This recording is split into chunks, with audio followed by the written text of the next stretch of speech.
श्री हरि लिंग महापुराण प्रथम खंड 45वां अध्याय। भगवान रुद्र के विराट स्वरूप तथा 7 लोकों का वर्णन।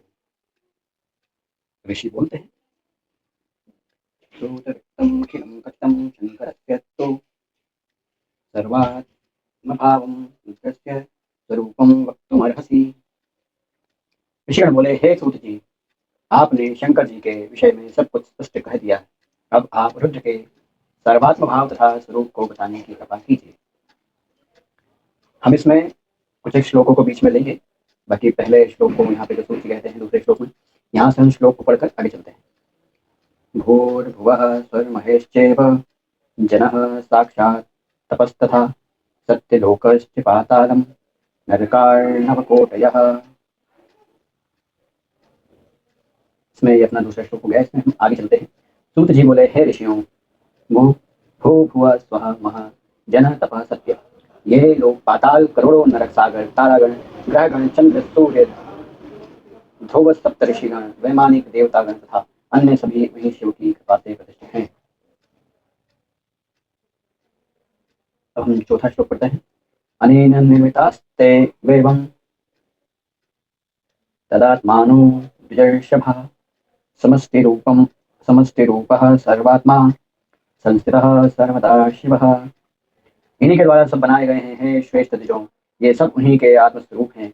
वे सर्वात्मा शिव सभी में सर्वदा समष्टि रूप से स्थित हैं। इसमें आगे और श्लोक दिए गए हैं, लेकिन हम इनका पढ़ेंगे केवल जहाँ पर लगता है कि जिस श्लोक को पढ़ना महत्वपूर्ण है, हम उसी श्लोक को वहाँ पर पढ़ेंगे। अब यहाँ पर हमारा जो हम छठा श्लोक पढ़ लेंगे, 5वां छोड़ लेंगे। तस्य देवस्य रुद्रस्य शरीरम वै जगत्त्रयम् तस्मात् प्रणम्य तं वक्ष्ये जगत्तां निर्णयं शुभम। उन्हीं की माया से मोहित होकर अज्ञानी लोग सर्वात्म रूप महात्मा, महादेव तथा महेश्वर को नहीं जानते। यह भगवान रुद्र का शरीर ही तीनों लोक हैं, अतः उन्हें प्रणाम करके मैं जगत के शुभ विस्तार का वर्णन कहूंगा। अगला श्लोक क्या बोलता है? पुरा वह कथितं सर्वं मयाण्डस्य यथा कतिः भुवनानां स्वरूपं च ब्रह्मांडे कथयाम्यहम्। पहले जैसा मैंने आप लोगों से कहा है, अंड के आकार और ब्रह्मांड तथा भुवनों के स्वरूप को बता रहा हूँ। पृथ्वी, अंतरिक्ष, स्वः, महा, जना, तप और सत्य, ये 7 शुभ लोक अंड से प्रादुर्भूत हुए हैं। हे ब्राह्मणों, उनके नीचे महातल आदि 7 तल हैं। उनके भी नीचे क्रम से नरक स्थित है।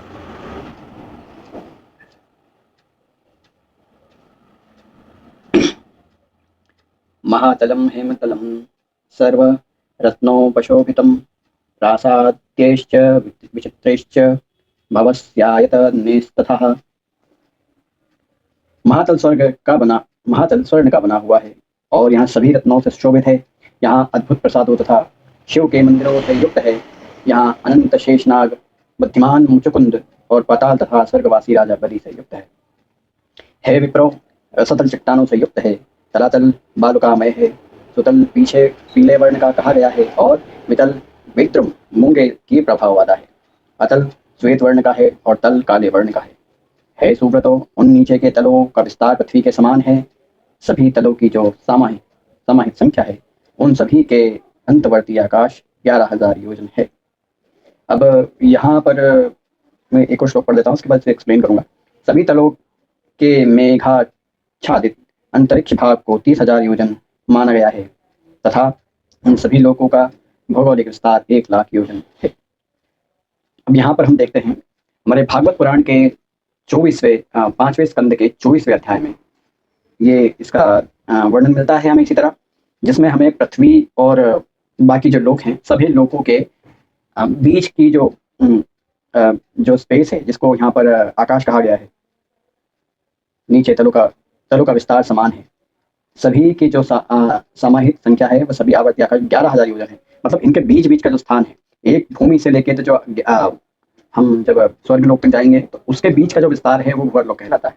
और वही भूवर लोक, उसका जो विस्तार है वो 11,000 योजन है। मतलब स्वर्ग और भूलोक के मध्य में जो भूवर लोक है, इसका जो यहाँ पर स्थान बताया गया, वहाँ पर कल्पभेद से 10,000 योजन बताया गया है, यहाँ पर 11,000 योजन बताया गया। हो सकता है यहाँ पर पृथ्वी के उस कोर को ले लिया गया हो जो उस भूमि के नीचे तक है।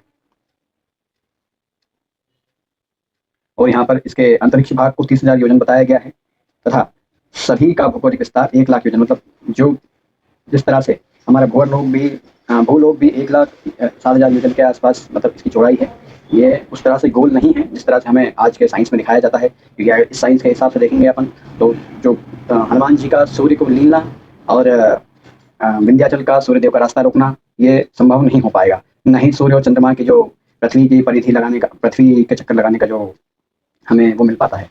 यहाँ पर चंद्रमा को भी बहुत अच्छे तरीके से एक्सप्लेन करने के लिए महाभारत में हमें श्लोक मिलता है। साथ ही हमें रामचरितमानस में भी एक ऐसा एक प्रसंग मिलता है जहाँ पर सुग्रीव श्री राम को चंद्रमा को पृथ्वी की छाया रूप में बताते हैं।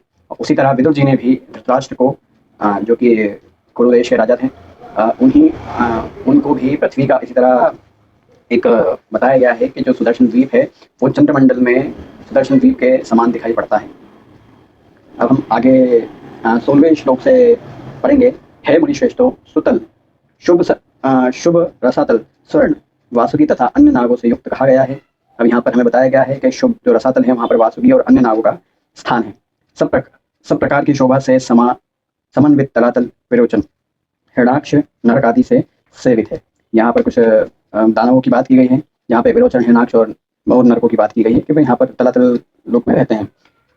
और अगर हाँ एक और चीज़ कि अगर पृथ्वी जो है आज के विज्ञान के अनुसार 200 माइल प्रति घंटे की रफ्तार से अगर वो सूर्य के साथ जो कि मिल्की वे के चक्कर लगा रही है 200 माइल प्रति सेकंड की रफ्तार से, अगर उस हिसाब को लिया जाए तो यहाँ पर श्री शेषनाग के माथे पर पृथ्वी का स्थिर होना संभव नहीं होता। इसके लिए हमारे पास और प्रमाण है। इसके लिए हम साथ में और भी वीडियो लाएंगे जिनमें उसको पूरा एक्सप्लेन किया जाएगा। साथ ही उसके एक ऐसे चित्रण को बनाया जाएगा 3D मॉडल को जो कि यह दिखा सके कि एक्चुअल में इन पुराणों के अनुसार पृथ्वी का जो विस्तार है वो किस तरह है और अलग अलग लोगों में सूर्य चंद्रमा और स्वर्ग मार्ग जन तप सत्यम इन सभी लोगों की स्थिति किस हिसाब से और कहाँ कहाँ स्थित है हम ये भी से में बताएंगे। और ऐसा नहीं कि ये केवल लिंग महापुराण में है, ये आपको शिव महापुराण में मिल जाएगा, भागवत पुराण में मिल जाएगा, देवी पुराण में मिल जाएगा। क्योंकि पुराणों का एक लक्षण कहा गया है यहाँ पर विज्ञान, जिसको विज्ञान आज के भाषा में कहते हैं विज्ञान, इसमें बताया गया है कि पुराणों के 5 लक्षण दिए हुए हैं जिसमें 5 लक्षणों का निरूपण होता है। भक्ति, ज्ञान, सदाचार की महिमा तथा जीवन श्रेय और संपादन। यहाँ पर जो भक्ति के बाद जो ज्ञान है वो यही पृथ्वी और अंतरिक्ष के ज्ञान को, ब्रह्मांड के ज्ञान को इसमें प्रसारित किया गया है। आगे हम जिस तरह से समझते जाएंगे हम और भी एक्सप्लेन करते जाएंगे आगे। और आगे हम अगले श्लोक में चलते हैं 18 नंबर के श्लोक में। उसमें कहा गया है सुतल वेनावक आदि देवों तथा कालनेमी आदि अन्य प्रमुख दैत्यों से परिपूरित है। अब यहाँ पे आप देख रहे हो कि वेनक देव और दैत्य साथ में रह रहे हैं, तो इसका मीनिंग यह है कि देव जो है वे देवी गुण से युक्त। खैर राक्षसों में भी देवी गुण रहते हैं, लेकिन ये तिथि के पुत्र हैं इसलिए दैत्य कहलाए, और वो आदित्य के पुत्र हैं वो आदित्य कहलाए। इसी तरह वितल तारकाग्नि आदि प्रधान दानवों, महांतक आदि नागों तथा असुरों प्रहलाद से समन्वित है। अतल कंबल तथा अश्वतर वीर महाकुंभ और बुद्धिमान हयग्रीव के अधिकार में कहा गया है। इसी प्रकार शोभा संपन्न तल शंकुकर्ण नमूची आदि विविध वीरों से सुशोभित है। हम इस अध्याय को संपूर्ण करते हुए आखिरी 2 श्लोक पढ़ेंगे। तला नाम चैव सर्वेशा मूर्धन्वतः सप्तम क्षमातलानि धरा चापि सप्तधा कथयामि वह। उन सभी तलों में परमेश्वर शिव, अम्बा, पार्वती, स्कंद, कार्तिकेय, नंदी तथा अन्य गणेश्वरों के द्वारा सभी ओर से घिरे हुए विद्यमान रहते हैं। हे श्रेष्ठ मुनियों, इन सभी लोकों के ऊपर 7 पृथ्वी तल हैं। अब यहाँ पर पृथ्वी तल बताया है। अगर वो पृथ्वी केवल और केवल अगर ये भूलोक ही होता तो यहाँ पर 7 पृथ्वी तल नहीं बताए हुए थे। मतलब कि इसी तरह पृथ्वी पर उसी तरह जिस तरह मनुष्य रहते हैं उसी तरह अन्य दैत्य, नाग, देव और बहुत से वीर महाकुंभ बुद्धिमान हयग्रीव का अधिकार, शंकुकर्ण नमुची और वीर भी उन्हीं तरह उस पर रहते हैं। और ये जब चोरी लाते हैं आज के विज्ञान में कि वो पृथ्वी के अंदर लावा है, तो जब आपके धर्म ग्रंथ आपको आपके जीवन की बहुत सी ऐसी चीज़ें हैं जो कि इन धर्म ग्रंथों से ही स्पष्ट होती है कि उन्हें क्या कहा भी जाता है। जैसे कि मनुष्य को कहा गया है, एक पुरुष को कहा गया है, स्त्री को स्त्री को कहा गया है। भोजन में है तो चना ही क्यों है, गेहूं ही क्यों है। इन सभी की उपमा जो है वो हमें इन्हीं धर्म ग्रंथों से मिलती है। आज अगर हम धर्म कहते हैं तो वो यही होता है कि धार्यति इति धर्म, जिसे आप धारण करते हो और जिसे आप धारण करते हो वही धर्म है। आज का विज्ञान आपको अवतार जैसी मूवीज बना के भी ऐसे फिक्शनल वर्ल्ड में ले जाया जा सकता है, या फिर ऐसे वीडियोस बनाए जा सकते हैं जिसके कारण आप उनको असली समझ लेते हो। अगर आप उनको असली समझ रहे हो तो जिस तरह से आज विज्ञान चंद्रमा पर जाने की बात करता है, उसी तरह जब उससे रिलेटेड जो कहे जाते हैं कि भैया हम चांद पर जाके आए 1969 या फिर 70s में, वे उस समय कहते थे कि उन्होंने वहाँ से लाइव किया, और अब वे कहते हैं कि वो लाइव नहीं था। वहीं पर उसमें जाने वाले जो दूसरे अंतरिक्ष यात्री थे जिनका नाम था बस एल्ड्रिन, वह कहते हैं एक बच्ची के प्रश्न पे कि ये आपके उम्र का प्रश्न नहीं, ये हमारी उम्र का प्रश्न है कि हम चांद पे उसके बाद क्यों नहीं गए। हम चांद पे इसलिए नहीं गए क्योंकि हम नहीं गए, क्योंकि हमारे पास ऐसी टेक्नोलॉजी नहीं है, और अगर ऐसी टेक्नोलॉजी नहीं है तो हम कैसे जा सकते हैं। जबकि 1970 के बाद आज वैज्ञानिक और आज का विज्ञान जो है वो इस स्तर पर पहुंच गया है कि वो उससे उन्नत टेक्नोलॉजी को डेवलप कर सकता है, परंतु मनुष्य आज भी चांद पे नहीं जा सकता। कारण ये है कि आप पृथ्वी के बाहर जा ही नहीं सकते, पृथ्वी के आवरण के बाहर जा ही नहीं सकते, क्योंकि कई सारे लोग फिर आके बोलते हैं हमारे यहाँ पे हनुमान चालीसा में ये लिखा, लीला होता ही मदर जाना। अब अगर ये होता तो मुझे बताओ कि अगर मान लो कि जिस तरह से आज पृथ्वी के साथ सूर्य चल रहा है, सूर्य के साथ पृथ्वी चल रही है, आज के हिसाब से देखा जाए तो सूर्य पृथ्वी सूर्य के साथ चक्कर लगा रही है इसके मिल्की वे के 200 माइल प्रति सेकंड की रफ्तार से, तो वो उस समय भी वही समय होगा, या फिर कम भी कर सकते हैं या ज़्यादा कर सकते हैं, लेकिन होगा तो मान लो कम मानते हैं कि वो समय धीरे चल रहा था। अब हनुमान जी बड़े हुए, ऐसा तो बोल नहीं सकता कोई हिंदू के यार हनुमान जी नहीं हुए।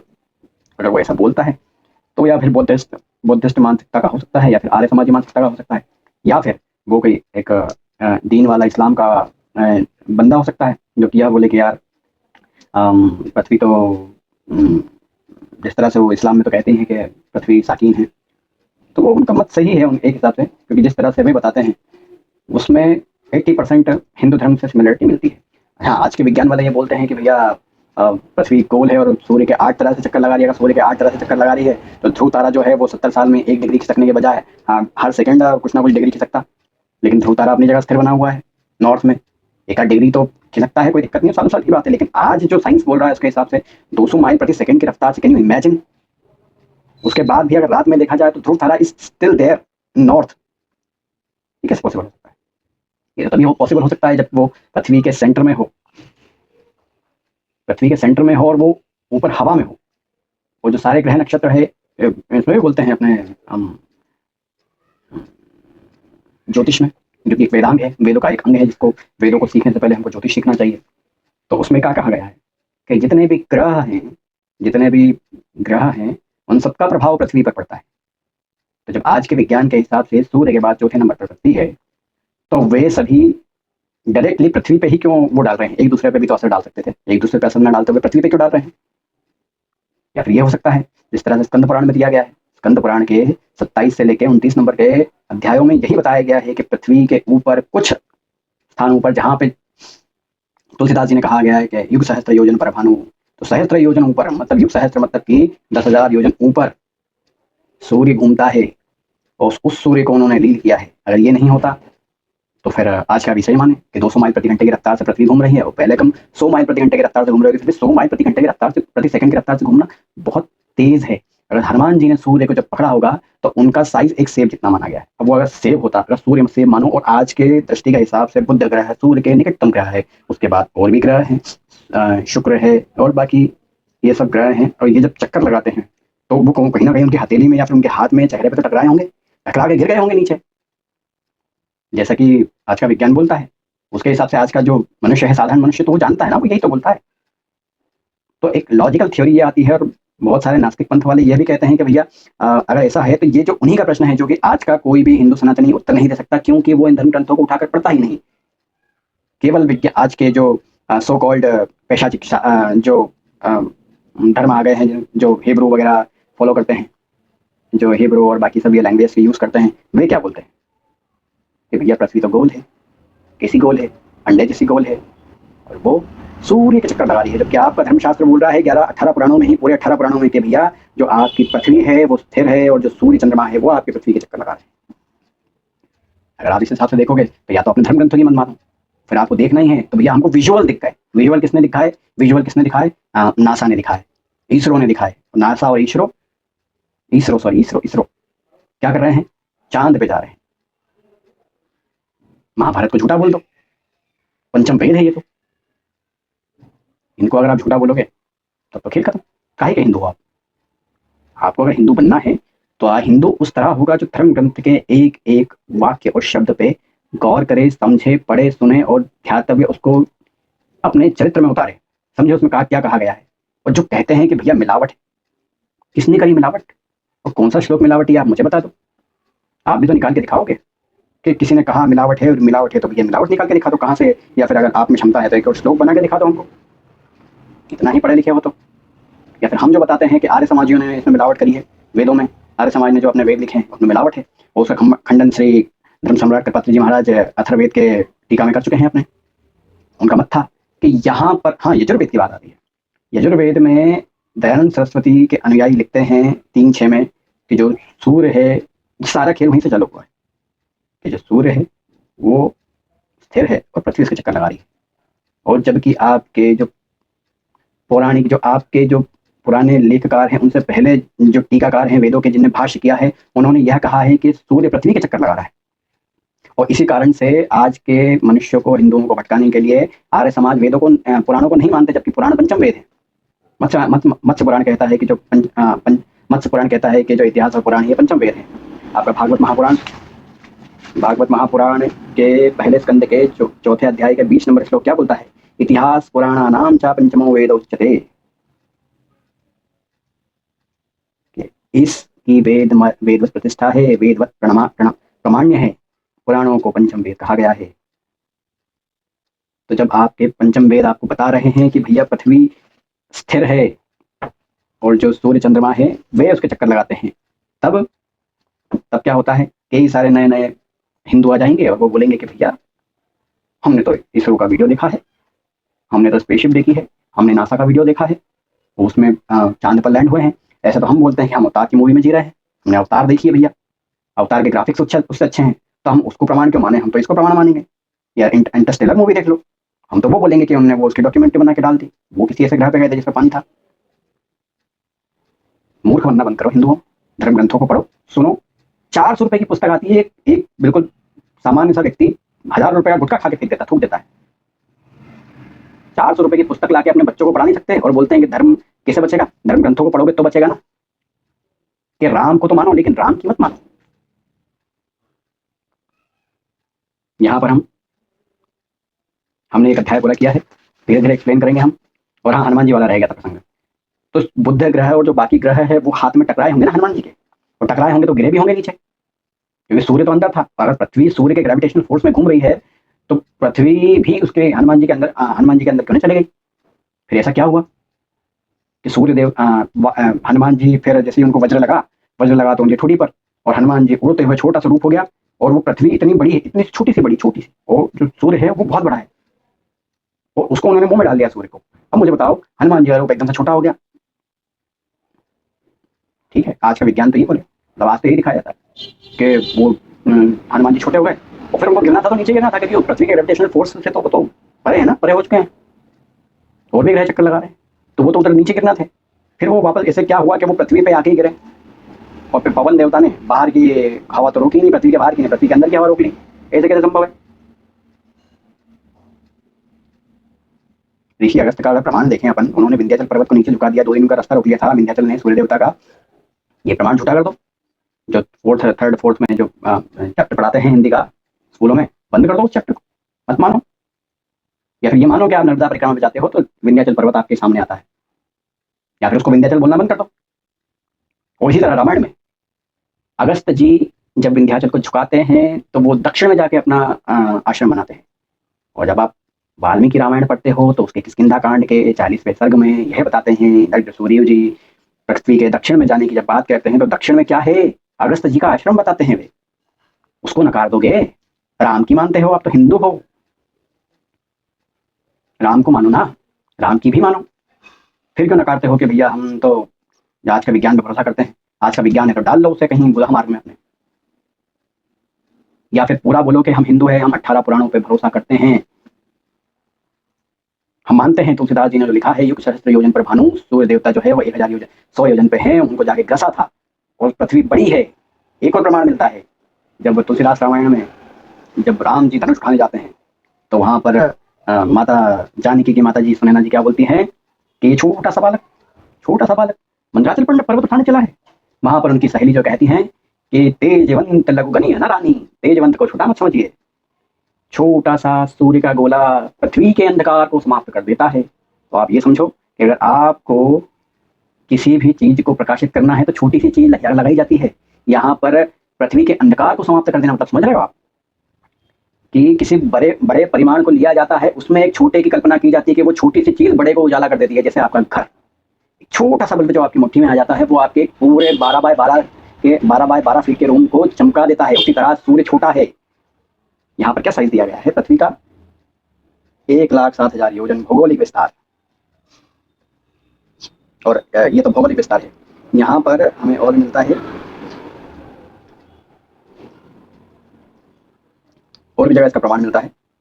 यहाँ पे तो तलों में मेगा क्षेत्र अतः अंतरिक्ष भाग को 30,000 योजन का माना गया है और इन सभी के तलों का भौगोलिक विस्तार 1,07,000 योजन माना गया है। इससे बहुत सारे प्रमाण मिलते हैं। तो उनमें क्या बताया गया है कि वो चौड़ी है, बड़ी है, स्थिर है, अचला है। निरुक्त पढ़ो कभी। स्थिर है तभी तो शेषनाग भगवान के माथे पर टिकी है। 200 माइल प्रति सेकंड की रफ्तार से अगर जाती तो उसे शेषनाग बाबा के माथे से नहीं गिर जाती नीचे। शेषनाग को मत मानो। फिर रामायण जी की आरती करेंगे, उसमें गाएंगे छाओ शास्त्र सब ग्रंथन को रस, उसमें भी शेषनाग भगवान का नाम आता है। उसमें भी बोल देते हैं कि भैया शेष जी ने उनकी महिमा गाई है। शेष जी को मत मानो, मानना पड़ेगा।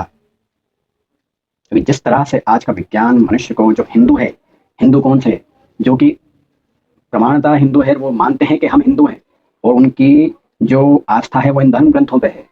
तो इन धर्म ग्रंथों के हिसाब से ही हमें आज का विज्ञान भी मानना पड़ेगा। ऐसा नहीं हो सकता कि भैया वो कुछ भाषा बदलें और वो कुछ वीडियोस बना के दे दें आपको, आप भरोसा कर लो हम तो सारी वहाँ पे गए थे, चांद पे गए थे। ऐसे कई सारे मूवीज पड़ी हैं जिनमें बताया है कि वो चांद पे गए थे। मैं बार बार अवतार मूवी और ये जो मार्वल की जो एवेंजर्स एंड गेम है उनको देखो, आप क्यों नहीं देखते? उसमें भी वो दूसरे ग्रह पे गए थे, हम मान लेते हैं इस हिसाब से। और मैं इन संस्थाओं को बोलना चाहूंगा कि मूर्ख मानना बंद करो हिंदुओं को। हिंदुओं समझो, धर्म ग्रंथों में जो लिखा है वो सत्य है, सत्य है और सत्य है। ये केवल मैंने लिंग महापुराण से उदाहरण दिया है, मैं और भी जगह से उदाहरण दूंगा। और भी सूर्य के चलने की मैं बात बताऊंगा। जैसे राम जी धनुष तोड़ते हैं, तनु भुवन घोर कठोर रवि रपाति तज मार्ग चले, सूर्यदेव के घोड़े रथ से अपने दिशा से भटकने लगे। अरे सूर्यदेव घोड़े पे चल रहे हैं अपने। अब आप तो बोल रहे हैं कि भैया सूर्य की चक्कर लगा दी पृथ्वी, तो ये फिर सूर्यदेव की दिशा कैसे बदल गई? सोचना पड़ेगा ना, समझो। बाकी बहुत सारे प्रमाण हैं, मैं वीडियोस में दिखा सकता हूँ ये चीज़ें। आगे हम वीडियोस लाएंगे। तब तक हम इस वाले अध्याय को पूरा करते हैं। तला नाम चेव सर्वेशा मूर्धवत सप्तमा समातलानी धरा चापी सप्तधा कथयामि वः इति श्रीलिंग महापुराणे पूर्वभागे पाताल वर्णनम नाम 45वाध्यायः। इस प्रकार श्रीलिंग महापुराण के अंतर्गत पूर्व भाग में पाताल वर्णन नामक 45वां अध्याय पूर्ण हुआ। श्री सीताराम। जिसको हमारी ये बात, हमारा ये वीडियो, ये प्रसंग अच्छा लगा हो वो इस वीडियो को लाइक करें, शेयर करें और हिंदुओं को समझाएं, जाने, अपने धर्म ग्रंथों को पढ़ें, उसे जानें कि उसमें लिखा क्या है। बाकी सभी को सीताराम। सत्य सनातन वैदिक धर्म की जय हो।